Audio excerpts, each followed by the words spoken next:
This is Dabu 7. We've been covering what's happened with National Guard units from the onset here in this country in response to everything being locked down. We've talked about how they can be used in different instances, what they can and cannot do per the Constitution and the law.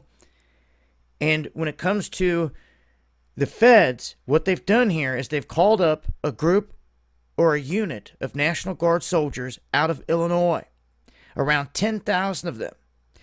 And they have an assignment here to be able to evacuate lawmakers and top government officials if things go south. So they're already on 24/7 alert.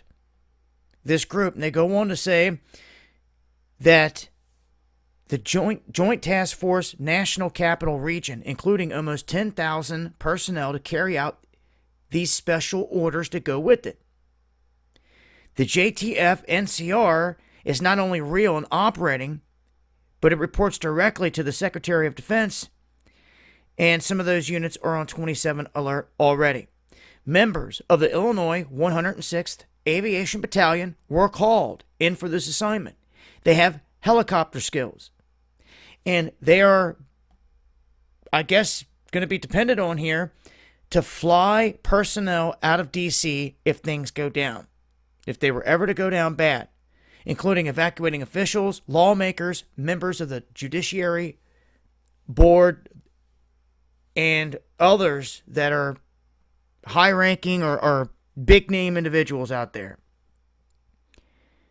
Now it says, unlike guardsmen that are activated under Title 32, under all of this stuff, they're saying the soldiers of the 106 will be activated under the Title 10 orders, which is a strict federal duty.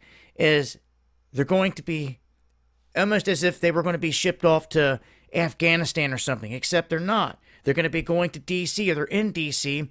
where they're overseeing all this. So they're basically saying that if anything pops off, that's what they're there to do. Now, they talk about the plan for JEEP, which is the Joint Emergency Evacuation Plan, which they say that they're learning, but that is supplemented by the new one called Atlas.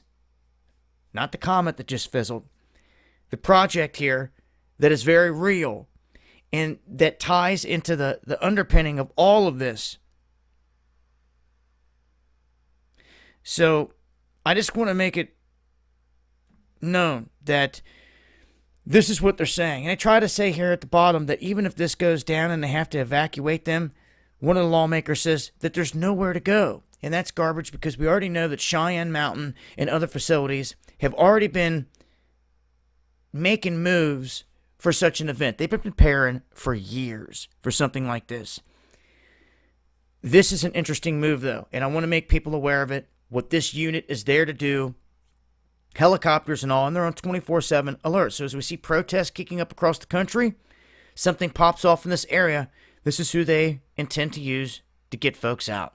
We'll see how that goes. And I'll talk about this even further and break it down even more over here on the next live stream. So make sure to join us Monday, Wednesday, and Friday, 9 p.m. Eastern, over here on DLive. You'll find links below.